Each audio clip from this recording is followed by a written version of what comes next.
Capítulo 19. Leon estava totalmente nu. Bem, deduzi que estivesse, já que ninguém toma banho vestido. Eu só podia ver seus ombros dourados, os braços recobertos de pelos escuros apoiados ao longo da borda da banheira de madeira, e parte da penugem que cobria seu peito, onde as gotas de água se prendiam de um jeito glorioso, cintilando como minúsculas estrelas conforme ele respirava. Ótimo, disse, ao me ver parada sob o umbral que separava o quarto da antessala, alheio ao meu estado semicatatônico. Separe um traje, Tico. Tenho pressa em subir. Sem aviso, ele ficou de pé. O grito escapou antes que eu pudesse engoli-lo. A primeira coisa que me ocorreu foi, sim, totalmente nu. A segunda foi um bocado de incoerências, todas terminadas em Santa Mãe de Deus. O corpo longilíneo se moveu com graça, a água escorrendo pelos músculos atléticos em uma cachoeira. O verde do carpete se tornando quase negro sob seus pés. Os pelos que recobriam seu dorso criavam padrões quase hipnóticos, descendo pela barriga até o Santa Mãe de Deus. Enterrei o rosto nas mãos. O quê? Murmurou um tanto irritado. Até parece que nunca vi um homem sem roupa, mas é claro que não, certamente que não. Obviamente que não. Quer dizer, eu tinha visto Félix ajudar a trocar fraldas e a dar banho no menino muitas vezes, mas existiam grandes diferenças entre a criança e Leon. Enormes, imensas diferenças. E eu também já tinha visto algumas esculturas enaltecendo a beleza da anatomia masculina de um adulto, quero dizer, e em nenhuma delas aquela parte que eu definia como homem parecia era tão... Será que Leon padecia de alguma doença? De repente, tudo fez sentido, e já não me espantou que ele fosse tão cínico, já que precisava conviver com aquela terrível deformidade. Com as faces em brasa, me forcei a recobrar a compostura e a baixar a mão, mas mantive o olhar no carpete. Eu estava ali em uma missão. Tinha que desempenhar meu papel e não ser demitida ou morta. E, ao que parecia, minha função era dar a Leon o mesmo tratamento que um dia recebera da querida senhora Veiga, nossa antiga governanta. Oh, céus! Um tanto trêmula, os joelhos batendo de leve, consegui me aproximar da banheira, a vista na ponta das minhas botas surradas, e apanhei a toalha na mesinha de apoio. Inspirei fundo uma vez, e mais outra, e então parei de respirar totalmente, quando estendia o braço para suas costas nuas. Leon se afastou do toque, puxando a toalha sem que nossos dedos se encostassem. Eu faço isso, apenas separe um traje. Soltei uma pesada expiração, quase afundando no chão de alívio. Mas que depressa corri até a valise sobre a poltrona marrom, separando as peças sem prestar muita atenção ao depositá-las sobre o colchão. Mas quem poderia me culpar? Um homem de 1,80 m esfregava a toalha pelo corpo úmido, totalmente desnudo, a uma ínfima distância. Inesperadamente, ele se aproximou da cama. Recuei vários passos e tentei conservar a vista longe dele. Mas Leon jogou a toalha no chão para apanhar as calças e, bem, meus olhos foram atraídos para ele. Apenas curiosidade feminina. Tentei me convencer. Ele era tão diferente de tudo que eu conhecia, das costas repletas de relevos, o vale da coluna e aquele traseiro estreito, com côncavos marcados, como se moldado para que minha palma se encaixasse. Pare de olhar, comandei a mim mesma. Pare de olhar agora mesmo. E foi o que fiz. Depois de uns segundos, girei para o outro lado, aguardando que toda aquela pele fosse coberta, me perguntando por que minhas mãos estavam suando tanto. Trouxe minha lâmina? Perguntou Leon. Sim. Mantendo o rosto alinhado com o carpete, voltei para a poltrona e tornei a remexer na mala até encontrar o estojo. Pela visão periférica percebi que ele tinha terminado de abotoar a camisa. Deixou os primeiros botões abertos. Entretanto, ele se sentou aos pés do colchão para calçar as botas. Uma parte minha soltou um suspiro de alívio ao vê-lo mais composto. A outra, estava um pouco confusa. Minha cabeça já havia entendido que Leão era perigoso, mas meu corpo, mais primitivo, mais atrapalhado perto dele. Meu coração não contribuía muito e eu andava tendo problemas em convencê-lo do verdadeiro caráter do meu ex-noivo. De qualquer modo, abri a caixa com os aparatos de afeitar e dispus todos os itens sobre o modesto toucador, na tentativa de ganhar algum tempo enquanto contemplava um novo problema. Como criado de quarto, eu deveria ajudá-lo em sua toilette, mas de que maneira poderia barbear Leon se jamais vira um homem fazer isso? Os sons de seus pés pesados se aproximando me disseram que meu tempo tinha se esgotado.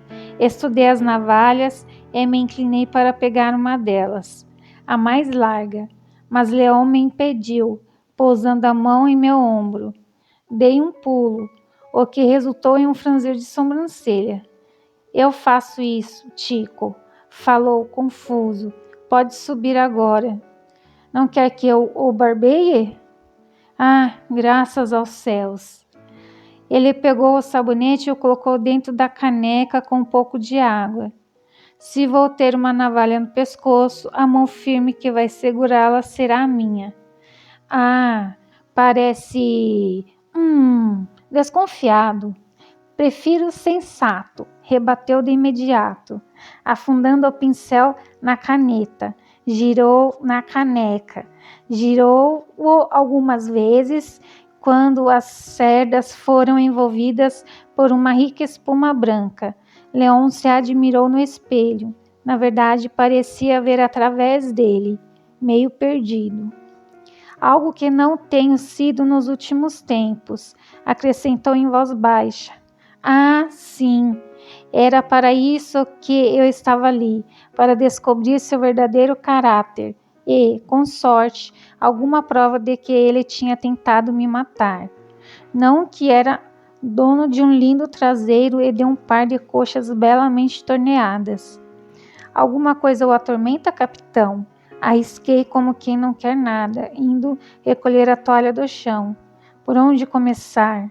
Ele riu de leve, mas era um sol tão sem vida que abandonei a fachada indiferente e olhei para ele.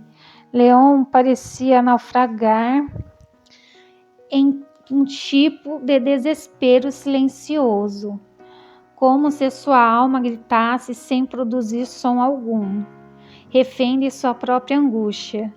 Ele sacudiu a cabeça, recobrando o controle. Os outros devem estar comendo agora. Suba e se junte a eles, Tico. Entendendo a dispensa, deixei a toalha sobre a mesa de apoio. Fiz um rápido cumprimento e saí dali aos tropeções, tentando entender o que tinha acabado de acontecer. Porque Leon estava parecia tão triste. Algo em minha mente se agitou e tentou emergir, mas não foi capaz de se libertar do canto em que eu o trancara. Recebi a brisa fresca com alívio ao chegar ao convés, a náusea ameaçando me dominar, e não estava certa de que a culpa era apenas da maré. No entanto, antes que eu pudesse continuar a investigar os sentimentos de Leon ou os meus, avistei Gaspar um pouco mais à frente, gritando com o pobre coitado. Por isso achei melhor dar meia volta. Ao passar por um dos marinheiros, notei que ele se atrapalhava com 2 cordas. Deixe-me ajudá-lo, me adiantei. Obrigado. O rapaz de cabelos espetados sorriu, amigável, me entregando um dos cabos. Um par de mãos a mais é sempre bem-vindo. Com um sinal dele, começando a trabalhar, argue. Era como tentar arrastar todo o firmamento com as próprias mãos. Se eu hesitasse, tinha certeza de que acabaria sendo içada para o topo do mastro. Finquei os pés no assoalho e os mantive o mais firme que pude, trazendo parte por parte da corda. Mesmo com as luvas, o movimento e o fio áspero arranhavam minha palma. Meu parceiro terminou antes que eu chegasse à metade e veio me socorrer. Quando as velas do La Galatea estavam parcialmente recolhidas, ele amarrou as cordas, enquanto eu tentava sem sucesso fazer minhas mãos pararem de latejar. Não iriam me incomodar por muito mais tempo, desconfiei, já que meus braços pareciam a ponto de se desprender do corpo a qualquer instante. Obrigado pela ajuda. O rapaz coçou a cabeça enquanto eu ainda tomava fôlego. Ele nem ao menos suava. Meu nome é Dominique. Creio que eu seja o novo faz-tudo do Capitão Navas. Sou Javier Pontes. Fez um maneio de cabeça educado. É a sua primeira vez em um barco? Reparei que o português de Javier era menos fluente que o de Leon, mais carregado nos R's e S's, mas a rapidez com que pronunciava as palavras era semelhante. Sim, respondi. E você? Eu nasci no mar, fiz isso a vida inteira, mas é minha primeira viagem a bordo do La Galatea. Engoli um gemido. Então conheço o Capitão Navas faz pouco tempo, conjecturei desanimada. No entanto, o sorriso enorme de Javier me trouxe alguma expectativa. Eu nasci em El Puerto de Santa Maria, contou. Não existe uma só alma em toda Cádiz que não tenha ouvido falar do Capitão Navas ou de seus negócios. É mesmo? E esses negócios são regulamentados? O que acha? Ele riu com gosto, encolheu o ombro. Não sei, ouvi algumas histórias, acho que o Capitão Navas pode tanto ser um honrado mercador quanto um pirata depravado. Como se eu o tivesse conjurado, Leon surgiu no convés, distribuindo ordens daquele jeito firme e direto conforme seguia para o leme. No fundo, ele é um pouco das 2 coisas, confessou Javier. Também observando seu comandante. Navas é o melhor capitão a quem eu tive a honra de servir.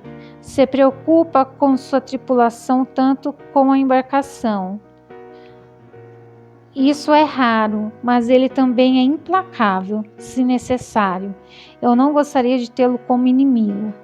Aquilo capturou minha atenção de imediato. Por que diz isso? Tentei controlar a ansiedade.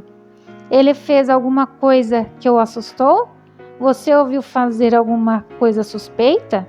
O rapaz jogou a cabeça para trás gargalhando. Foram 2 meses da Espanha até a nossa primeira parada nas Antilhas.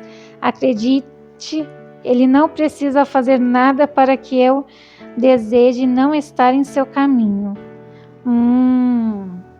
Isso não me ajudava muito. Curvando-se para mais perto, cutucou-me o braço. Mas, se o que ouviu por aí foi aquela história sobre Navas ter matado a noiva, A senhorita Valentina? Meu coração deu um salto.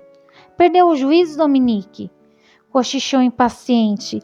Essa foi a que pulou do barco. Eu falo da outra. Deve ter ouvido alguma coisa sobre isso.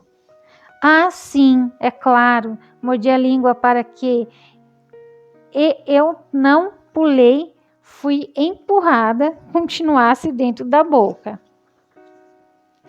Javier se recostou no mastro, cruzando os braços.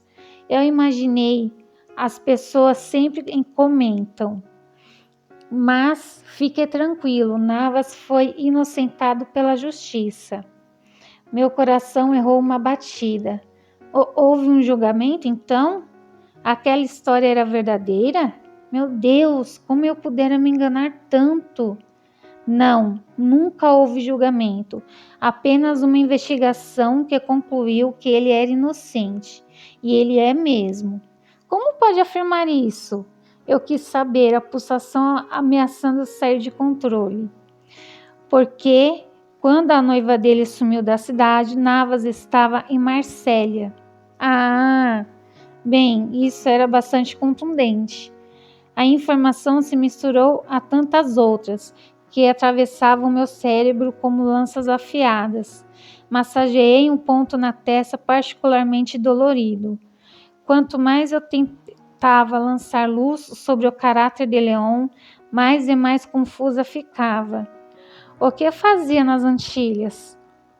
Perguntei, tentando me distrair da pontada insistente na têmpora. Negócios? Sim, ficamos mais tempo em Santa Lúcia. Leon foi visitar uma amiga, se é que me entende. Piscou para mim antes de ir até um barril encostado perto da entrada das cabines. Fui atrás dele. E isso acontece com frequência? Me ouvi perguntar. As visitas às amigas? Sem notar minha indignação, Javier desprendeu a concha da lateral do barril, afundando-a na água balançante. Em seguida, sorveu todo o conteúdo que tinha apanhado antes de me dizer. Ele tem muitas amigas, o bastardo. Acho que é por causa dos olhos. As mulheres ficam fascinadas. Se eu tivesse dado essa sorte, suspirou o sonhador. Parece que a sorte anda lado a lado com o capitão, bufei. Com tantas damas atrás dele, foi mesmo conveniente a noiva ter pulado do barco e o livrado do casamento, não é?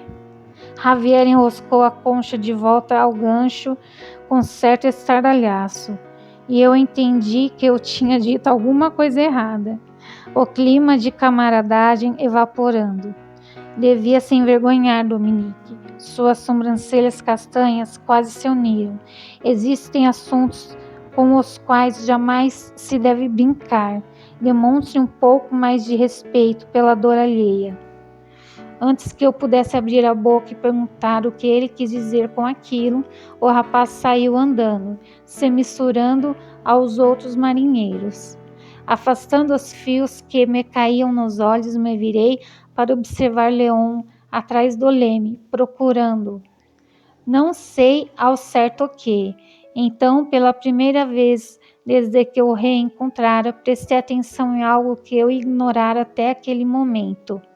Mesmo quando separara suas roupas ainda há pouco, estava tão atordoada por estar no mesmo ambiente que ele, que mal registrei todos os detalhes, mas agora eu estava atenta. A calça por dentro das botas, o paletó, o colete, até sua gravata, tudo no mais profundo negro. Leon gritou alguma coisa em espanhol, um comando, desconfiei, já que um corre-corre desenfreado teve início. Javier tornou a trabalhar nas cordas, agora as soltando para que as velas se inflassem. Todos assumiram seus postos, exercendo tarefas, exceto eu, ainda paralisada ao lado do barril, assistindo a figura toda de preto, firmar as mãos e girar o timão para a esquerda. Olá, Galatea, obediente, se inclinou levemente para o mesmo lado. Seu movimento me fez tropeçar, eu tive que me segurar ao barril. que verteu um pouco de água em minhas botas, me ensopando as meias de seda, mas não pude me importar menos. Aquilo que se manifestara pouco antes de eu deixar sua cabine finalmente conseguiu se libertar, explodindo em meu cérebro como sílex. Eu finalmente compreendi as sutis diferenças que vi neste Leon, que a princípio me deixaram confusa. O olhar perdido e vazio, a fisionomia abatida, aquela aura obscura que o cercava. Não só entendi as mudanças, como as reconheci. Eu vira aquela mesma expressão desesperada e infeliz 3 anos antes, toda vez que encarava meu reflexo no espelho. Como eu não tinha percebido isso antes, Leon estava de luto por mim.